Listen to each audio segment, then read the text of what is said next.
खत्म हो जाएगा। लेकिन गलती से कई बार कोई अपराध अगर विकार बन जाए, कोई अपराध लग जाए, गुरुदेव डस्टर फेर देते हैं। भगवान अवगुण और गुणों को सबको पुष्ट करता है, लेकिन गुरु सबको साफ कर देता है। केवल गुण ही गुणों को रखता है और गुणों का नाश कर देता है। इसीलिए गुणों को पुष्ट करता है। विष्णु भगवान का रूप दिया गुरुदेव को। विष्णु भगवान संसार का पालन करते हैं।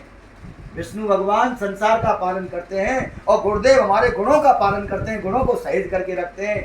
और गुरु को ही महेश कहा है। महेश हमारे सृष्टि में हमारा श्रृंगार करते हैं, हमारे को अग्नि में जल में विलीन कर देते हैं। वही गुरु हमारे कर्मों का संहार कर देता है, हमारे कर्मों को साफ करके हमें आत्मदीप्त आत्मा का दर्शन करा देता है। ऐसे सगुण साकार गुरु को हम हृदय से वंदन करते हैं। और मन होता है, वास्तविक मन होता है कि 24 घंटे हम उनके चरणों में लेट करके वंदन ही करते रहें।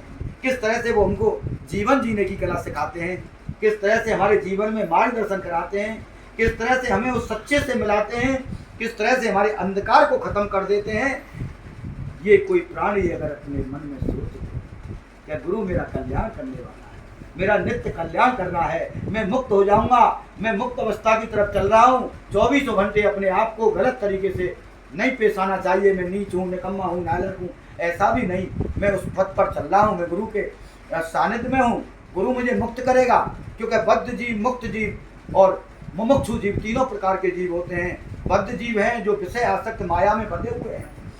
मुमुक्षु जीव हैं जो जाल में फंस तो गई मछली, लेकिन उछल कूद करके निकलने का प्रयास कर रही है। ऐसे जीव हैं माया के बंधन में, त्रिगुणी माया में मोह आसक्त, ग्रह आसक्त हो गए हैं, लेकिन खूब उछल कूद कर रहे हैं। दान करके, हमारे शर्मा जी की तरह भंडारा करके और प्रसाद करके, सत्संग करा करके निकलने के अनेकों प्रकाश के प्रयास कर रहे हैं। वो मुमुक्षु जीव हैं, उनको जिज्ञासु कहते हैं। तत्व को जानने के लिए, उस परम सत्य से मिलने के लिए जो मुमुक्षु हैं, वो जिज्ञासा में हैं। वो वही मछली हैं जो जाल में पड़ गई। एक तो पड़ गई तो पड़ी रह गई, उनको कोई मतलब ही नहीं है, निष्क्रिय अवस्था में पड़ी हुई है, कुछ भी हो।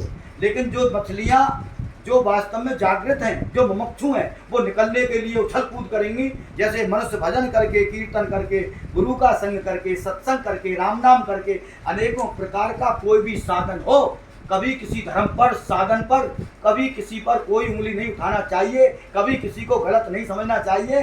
सभी मार्गों का मार्ग जो सत्य का, सनातन का जो भी है, केवल भगवान तक पहुंचने का है। और कोई भी अपने साधन द्वारा, ज्ञान के द्वारा, भक्ति के द्वारा, कर्म के द्वारा या अन्य जितने भी पथ हैं, जितने भी ग्रंथ हैं, सभी के माध्यम का एक ही इशारा है, भगवान के पास पहुंच जाते हैं। तो मुमुक्षु जीव हो गए जो निकलने का प्रयास करें, मुक्त जीव होते हैं।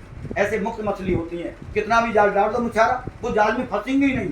कितना भी संसार आसक्ति पैदा करवाए, मोह पैदा कराए, वो मुक्त जीव होते हैं, जिनको नित्य मुक्त कहते हैं। जो नित्य मुक्त हैं, जो हमेशा मुक्त हैं, संसार में केवल लीला देखने के लिए, लीला करने के लिए आते हैं, वो नित्य मुक्त जीव हैं। वो कभी संसार के भव बंधन में फंसते नहीं हैं। इसीलिए हमें 24 घंटे गुरु वचनों को संभाल के रखना चाहिए, ताकि हम हमारा जीवन जो देव दुर्लभ मानव जन्म जो हमको मिला है, भगवान की कृपा से मिला है, रो करके प्रार्थना करने से मिला है, व्याकुलता हमारे अंदर की अग्नि ने हमको, भगवान ने कृपा करके हमको मानव का जन्म दिया है।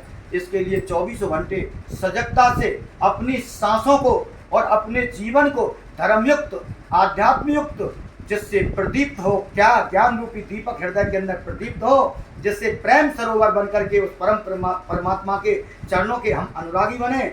सभी को सिया राम में देखें। शर्मा जी ने नवदा भक्ति के विषय में कहा, इसका 2 मिनट के बाद वाणी को विराम लगा देंगे। नवदा भक्ति के लिए कहा, 9 में से 3 मुक्त हैं।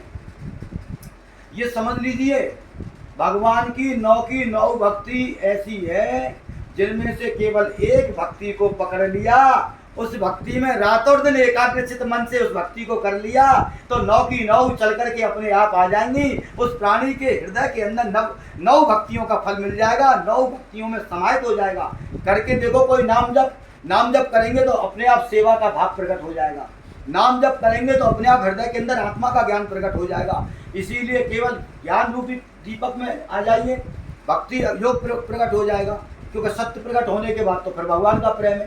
भक्ति प्रेम को कहते हैं, भक्ति समर्पण को कहते हैं, भक्ति शरणागति को कहते हैं। जो जिसके लिए प्रेम करे, जो देने का भाव रखे, इन आंसुओं को दो, इन भावों को दो, और जो जिसके लिए देता है वो उसी का भक्त है। चाहे संसार की बात हो या परमार्थ की बात हो या भगवान की बात हो, किसी की भी बात हो, भक्ति उसी को कहते हैं जिसमें हमारा देने का भाव हो। प्रभु मैं आपके चरणों में संसारी फूल, इधर उधर के लाए हुए फूल तो नहीं, मैं अपनी मुस्कुराहट के फूल आपके चरणों में अर्पण कर रहा हूँ। मैं हृदय के अंदर के भाव, अब फूल तो बहुत सुंदर सुंदर तोड़ करके ले आए, बगीचा से ले आए, लेकिन हृदय में अंदर क्या है? हृदय में अंदर उमंग ही नहीं है भगवान के प्रति। उन फूलों का चढ़ाने का कोई कैसा भी महत्व, ऐसा हमने समझा। भगवान को मुस्कुराहट चढ़ाइए, भगवान को अश्रु चढ़ाइए, भगवान के प्रेम में मीराबाई की तरह, सबरी महारानी की तरह, संत रविदास जी की तरह, ध्रुव प्रहलाद भक्त जी की तरह 24 घंटे उनके चरणों को ध्यान करना चाहिए, स्मरण करना चाहिए।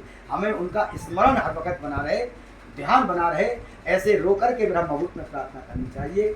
मैं आपको बहुत हृदय से धन्यवाद देता हूँ, और तुमने बड़े एकाग्रचित मन से इतना अभ्यास हो गया सुना है, और